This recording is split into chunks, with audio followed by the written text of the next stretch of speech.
नमस्कार, मैं हूं अजय प्रकाश और आप देख रहे हैं जनज्वार। इस वक्त बिहार की राजनीति और समाज में बड़ी बहस छिड़ी हुई है और वह बहस पटना गाय घाट शेल्टर होम में होने वाले आपराधिक वारदातों को लेकर है। एक लड़की जो उस शेल्टर होम में रहती थी, वह वहां से किसी तरह निकल भागी और उसने शेल्टर होम की अधीक्षिका के ऊपर गंभीर आरोप लगाए।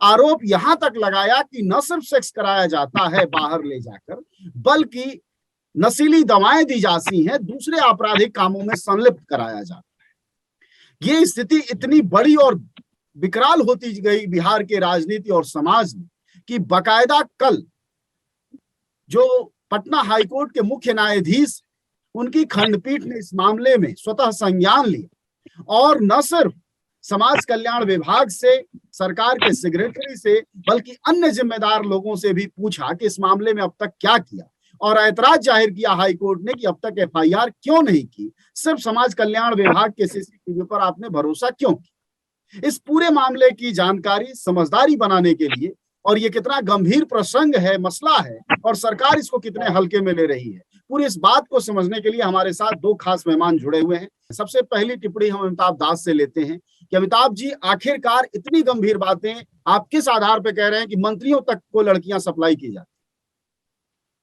देखिए, आधार तो बहुत पुष्ट है। मेरे पास 3-4 मंत्रियों के नाम भी आए हैं, जिनको मैं 1-2 दिन में खुलासा करूंगा। अभी मैं और तथ्य जुटा रहा हूं। अभी सिर्फ मैं ये कह रहा हूं, मैंने राज्यपाल को लिख कर दे दिया है, औपचारिक रूप से लिख कर दे दिया है कि बिहार के कई मंत्रियों को लड़कियों की सप्लाई की जा रही है। और ये बात मैं फिर डंके की चोट पर कहता हूँ, है ना। क्योंकि अभी मैं और तथ्य इकट्ठे कर रहा हूँ, इसलिए मंत्रियों के नाम नहीं बता सक रहा हूँ, लेकिन 4 मंत्रियों के नाम मेरे पास आ चुके हैं, पहली बात। दूसरी बात कि ये सरकार को एक करारा तमाचा है पटना हाईकोर्ट का, ऑनरेबल हाईकोर्ट का, जिसने इस मामले का स्वतः संज्ञान ले लिया, सुओ मोटू कॉग्निजेंस। क्योंकि सरकार तो बिल्कुल लीपापोती करने के मूड में थी। समाज कल्याण विभाग ने बड़ी फुर्ती से मामले को ये कहकर निपटा दिया था कि लड़की झूठ बोल रही है, कोई सबूत नहीं है, ये वो जो होता है सरकार की लीपापोती। लेकिन पटना हाईकोर्ट ने इसका जो सुओ मोटू कॉग्निजेंस लिया तो सरकार के चेहरे पर एक करारा तमाचा है। और आज मुझसे कुछ वकीलों ने बात की है, वो लोग इस मामले पर पीआईएल करने जा रहे हैं, जनहित याचिका करने जा रहे हैं। तो मुझे लगता है कि 1-2 रोज में जनहित याचिका भी हो जाएगी। तो अब ये मामला तूल पकड़ते जा रहा है और ऐसे समझिए कि नीतीश कुमार के गले की हड्डी बन गया है। जी जी, धर्मनाथ जी जो बात कह रहे हैं अमिताभ जी, आपने सुना। धर्मनाथ जी, आपसे हम ये टिप्पणी चाहेंगे इस मामले में कि अब हाईकोर्ट ने संज्ञान ले लिया है।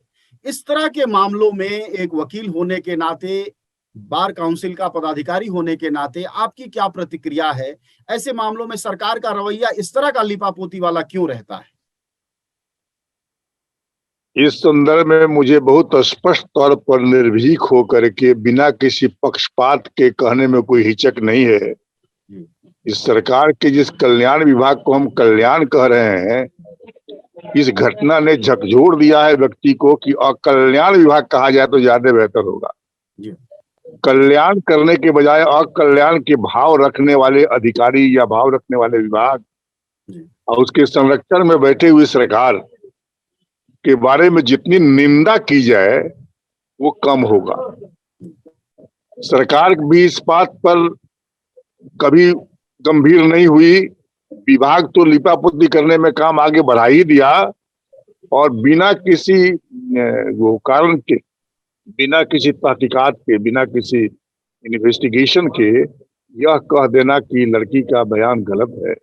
और लड़की ऐसे ऐसे बयान में खासकर होता ये आमतौर पर समाज में देखा जाता रहा है आज तक है कि गलती होती है तो लड़कियां फर्सत छिपाती हैं, लाज में, संकोच में, लज्जा में, सामाजिक भावना के चलते छिपाती हैं।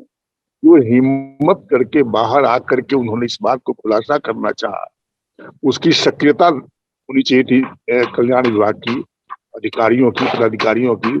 सरकार के कान पर तेजी से जुड़ना चाहिए था। जबकि विभाग लग गया इसे दबाने में। एक तरफ लगता है कि शायद ऐसे मामले को कहने ही में लड़कियां बहुत संकोच करती हैं, बहुत सकती हैं, डरती हैं समाज से कि और कुछ हो चाहे नहीं हो, हसुआ पर कदुआ गिरे या कदुआ पर हसुआ गिरे, हसुआ नहीं कटता है, कटेगा कदुआ। तो लड़की जात जो है इस मामले में कदुआ से उदाहरण दिया जाता है। इस मामले में कच्चे सामान है, उसकी बदनामी ज्यादा होती है, उसकी शादी विवाह रुक जाता है, उसकी प्रतिष्ठा परिवार में खत्म हो जाती है। क्या कौन गलती किया, क्या कौन गलती नहीं किया, इस पर ध्यान कम लोग देते हैं। लोग उसकी निंदा करना शुरू करते हैं। इस भय से भी लड़कियां ये बात नहीं कह पाती हैं मुंह खोल करके। और इस केस में तो यहाँ तक गाय घाट पटना वाले मामले में लड़की ने बड़ी हिम्मत करके जुटा करके सरकार के तक इस बात को पहुंचा करके कहा कि इस पर न्याय किया जाए, ताकि एक लड़की का सवाल नहीं है, ये ये हजारों की संख्या में ऐसी घटनाएं घट रही हैं। और बड़े बड़े लोगों के बारे में उन्होंने कहा, और जैसा कि अभी हमारे दास साहब भी रहे थे, इनके पास वो सबूत भी आ चुका है, प्रधानमंत्री के नाम आ गए हैं। इससे बड़ा दुर्भाग्य, इससे बड़ा दुर्नीति, इससे बड़ा दिन सरकार के लिए और कुछ नहीं होना चाहिए कि नारी उत्पीड़न, और खास करके ये बच्चियों को जहां आप शेल्टर, उसका नाम रखा है आप शेल्टर, ये शेल्टर दे रहे हैं उन्हें हवस का शिकार बना रहे हैं, केंद्र बना रहे हैं। ये अपने आप में सोचने का विषय है। जी, अमिताभ जी के पास चलते हैं, आपके जवाब को लिए चले, फिर दोबारा आपके पास आएंगे। अमिताभ जी, आप ये उस दिन जब बात हो रही थी, पिछली दफा जब इस मुद्दे को हम लोगों ने उठाया था जंजवार ने प्राथमिकता से, आपने सुरक्षा की भी बात कही थी कि लड़की की सुरक्षा बहुत प्राथमिक है। जैसे जिस समाज कल्याण विभाग ने ये तुरंत कह दिया कि भाई साहब कुछ नहीं हुआ था वहां, क्या उसी समाज कल्याण और उसी सरकार के अंतर्गत आने वाली पुलिस ने अब तक कोई सुरक्षा दी? ऐसी कोई सूचना, ऐसी कोई जानकारी आप लोगों तक? नहीं, ऐसी कोई सूचना नहीं है। अभी इस कार्यक्रम के पहले मैं एक दूसरे पैनल डिस्कशन में गया था जी। और उसमें अरुणिमा नाम की एक महिला कार्यकर्ता आई थी, जो बिहार महिला विकास मंच से जुड़ी हुई है, और उसी ने सबसे पहले इस पीड़िता को सामने लाया। तो उसने भी कहा कि एक हम लोगों से गलती हो गई कि हमने पीड़िता का चेहरा दिखा दिया, और हमने कहा कि ये तो उस पर बहुत खतरा बढ़ गया। तो उन्होंने कहा कि हाँ, अब तक कोई उसको सिक्योरिटी नहीं मिली है, कोई सुरक्षा नहीं मिली है, क्योंकि कायदे से सुरक्षा मिलनी चाहिए। क्योंकि बिहार में जिस तरह का माफिया राज है, कल उसका अपहरण हो जाएगा, उसकी हत्या करके लाश गायब कर दी जाएगी, और फिर मुख्यमंत्री तोते की तरह बोलेंगे कि कानून अपना काम करेगा, तो इससे बात नहीं होगी। तो उसकी सुरक्षा तो सर्वोपरि है, क्योंकि मेन गवाह वही लड़की है। यदि उसी को कुछ हो जाता है तो ये सारा मामला ही खत्म हो जाएगा। आपने देखा होगा यूपी में उन्नाव रेप केस हुआ था, उसमें जो पीड़िता थी उससे जुड़े हुए उसके कई रिश्तेदारों को किसी को ट्रक से कुचल के मार दिया गया, किसी की ऐसे हत्या कर दी गई उन्नाव रेप केस में, उत्तर प्रदेश में, जिसमें कुलदीप सेंगर अंदर है। तो ये तो एक पुराना इन लोग का हथकंडा होता है माफिया का, कि मेन जो है उसी को मार डालो, बाकी गवाहों को मार डालो। तो ये पुराना हथकंडा, और इसकी बिहार में पुनरावृत्ति हो सकती है, तो उसकी तो सुरक्षा बहुत जरूरी है। जी, मुझे उम्मीद है कि अब हाईकोर्ट के संज्ञान में आने के बाद सरकार से तो कोई उम्मीद नहीं की जा सकती है, लेकिन ऑनरेबल हाईकोर्ट हो सकता है उस लड़की को सुरक्षा के आदेश दे दे। जी जी, ये बहुत ही बड़ी बात होगी कि अगर हाईकोर्ट देता है तो कि नहीं। लेकिन धर्मनाथ जी, एक चीज, एक पहलू हाईकोर्ट का या अदालतों का समझना चाहेंगे कि कई बार जब आदेश होता है तो बड़ी सी खबर छपती है, हाईकोर्ट का सम्मान या सुप्रीम कोर्ट का बढ़ता है, लेकिन एक्चुअल कई बार ऐसा हो नहीं पाता है। वो कहाँ गैप रह जाता है? क्या बार बार संभव नहीं अदालत के लिए इस मामले में सुनवाई कर पाना होता है, या सरकार सुनना ही नहीं चाहती, वो मान के चलती है कि हाई कोर्ट या सुप्रीम कोर्ट ऐसे बोलते रहते हैं? कई ऐसी घटनाएं होती रहती हैं इस देश में। इस प्रश्न के उत्तर के पहले मैं एक पंक्ति बोलना चाह रहा हूं। जी। रक्षक जब भक्षक हो जाए तो किस रक्षा की बात की जाए? ये रक्षक ही भक्षक हो रहे हैं इस सरकार की दुर्नीति के चलते, बदनीति के चलते। अब रही जहां तक हाईकोर्ट के निर्णय के आलोक में काम नहीं करना, ये बहुत दुर्भाग्यपूर्ण स्थिति बनती जा रही है, खास करके जनतंत्र में, कि जहां अपने से सरकार कर्तव्यों से मुड़ जाए, अपना कर्तव्य का पालन नहीं करे, तब न्यायपालिका को हस्तक्षेप करना पड़े। हस्तक्षेप करने के बाद भी उसका अनुपालन नहीं हो, तो ये तो एक तरफ से पूरी क्रांति के तरफ लोगों का रुझान पैदा करने के सिवाय और कुछ बचा नहीं है। तो जहां तक आपका कहना है कि हाईकोर्ट के बहुत सारे आदेश होते हैं जिनका सम्मान तो पेपरों में, शब्दों में किए जाते हैं, लेकिन सम्मानपूर्ण ढंग से वो समय सीमा के अंदर लागू नहीं किया जाता है। आपको जान करके हैरत होगा कि 50% आदेश के खिलाफ, सरकार के खिलाफ अवमानना का मुकदमा पेंडिंग, अब इतने दुर्भाग्य है ये कोविड का 19 को लेकर 2 वर्षों 3 वर्षों से वो सब मामले लंबित होते जा रहे हैं। इसमें सरकार की और पाव हो जाता है। तो माननीय उच्च न्यायालय फिर भी इस मैटर को माननीय उच्च न्यायालय या हमारे सर्वोच्च न्यायालय सीरियसली ले लेते हैं लोग, तो उसी तरीके से कराया जाता है। वो मांग करना ही पड़ता है तुरंत से। तो माननीय उच्च न्यायालय ने इस पर कबूल किया है और मैं बिहार स्टेट बार काउंसिल के वाइस चेयरमैन के हैसियत से आपको श्योर करना चाह रहा हूँ कि हमारी बैठक जो है तो सेकेंड वीक में सेकेंड सैटरडे संडे को 2 दिवसीय पहले से फिक्स है।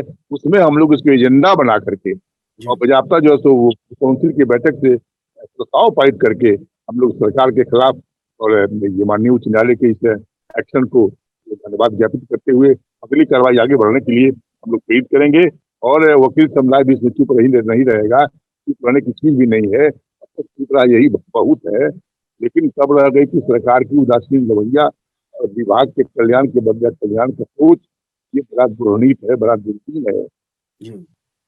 चलिए, बहुत बड़ी बात कही वाइस चेयरमैन होने के नाते धर्मनाथ प्रसाद यादव ने, और बड़ी बात कही कि अगले हफ्ते जो मीटिंग होगी, जंजवार लगातार इस मुहिम में है कि न्याय मिले, इस मामले में हस्तक्षेप हो। आपने पिछले दिनों भी देखा कि महिला संगठन की जो कार्यकर्ता एपवा से आई थी, उन्होंने भी कहा, शशि यादव ने, कि वह भी आंदोलन में जाएंगी। अभी आपको अमिताभ दास जी ने बताया कि जो है वो पीआईएल हो सकता है, और इधर धर्मनाथ जी कहते हैं कि बैठक करेंगे। जाहिर तौर पर न्याय मिलना चाहिए। लेकिन अमिताभ जी, आखिरी सवाल आपसे कि ये सारे हल्ला हंगामा, सारे आरोपों के बावजूद यह जो गड़बड़ियां हैं शेल्टर होमों की, वो कहीं से कम होती नहीं दिखाई देती हैं।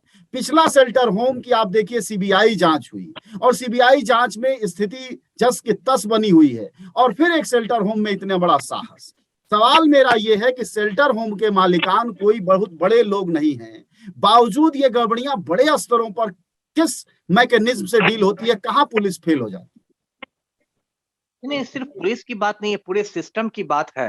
अभी जैसे इसी गाय घाट शेल्टर होम की बात आ रही है, तो लोग बताया जा रहा है कि उसमें सीसीटीवी कैमरे तक नहीं काम कर रहे। अब समाज कल्याण विभाग जो है, उसका बजट करोड़ों रुपया में होता है, करोड़ों रुपयों में बजट होता है समाज कल्याण विभाग का।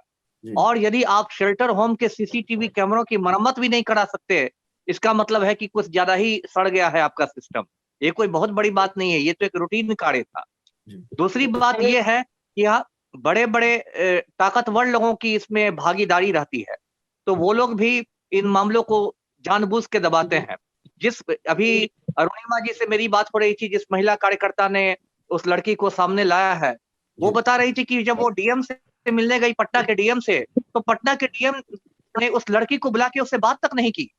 वो लड़की बाहर में बैठी रही जो पीड़िता थी, और पटना डीएम बस यही बोलते रहे कि आप लोग राजनीति कर रहे हैं, राजनीतिक मंशा है, आपकी राजनीतिक मंशा है। बताइए, ये डीएम जो एक जिम्मेवार पदाधिकारी होता है, वो यदि जदयू का कार्यकर्ता बन के काम करे, तो आप बताइए क्या होगा। और एक अभी हाईकोर्ट ने नाराजगी जाहिर की है कि एक एफआईआर क्यों नहीं हो सकता। अब इसमें वो बता रही थी अरुणिमा कि गांधी मैदान थाना से इन लोगों ने पुलिस बुलाई, थाना ने 45 मिनट पूछताछ की और उसके बाद कहा कि नहीं, ये बहादुरपुर थाना का मामला है। फिर बहादुरपुर थाना वाले आए, उन्होंने कहा कि नहीं, ये महिला थाना का मामला है। चाल की भाषा में फेंका फेंकी कहते हैं, ये फेंका फेंकी चलता है। हर थाना एक दूसरे पर फेंकता रहेगा कि ये मेरे थाने की बात नहीं है, ये मेरे जुरिस्डिक्शन से बाहर की बात है। तो और चूंकि इसमें पावरफुल लोग रहते हैं संलिप्त, तो इसलिए ये फेंका फेंकी की बात और ज्यादा बढ़ जाती है। जी बिल्कुल, मतलब हम लोग जो फिल्मों में सुनते हैं तारीखें पर तारीखें, उसकी जगह थाने दर थाने एक पीड़िता जो शेल्टर होम सेक्स कांड का खुलासा करती है, उसको जाना पड़ता है। और जबकि सुप्रीम कोर्ट का, मैं बता दूं आपको, जंजवार के दर्शकों को, सुप्रीम कोर्ट का स्पष्ट आदेश है कि थाना का जुरिस्डिक्शन के मुताबिक कभी भी एफआईआर करने से आप किसी को रिफ्यूज नहीं कर सकते। यदि मामला आपके थाना के क्षेत्राधिकार के बाहर है, तो आप 0 नंबर का एफआईआर कीजिए, 0 नंबर का एफआईआर कीजिए, और उसके बाद उसको संबंधित थाने में ट्रांसफर कर दीजिए। लेकिन आप एफआईआर करने से कभी रिफ्यूज नहीं कर सकते।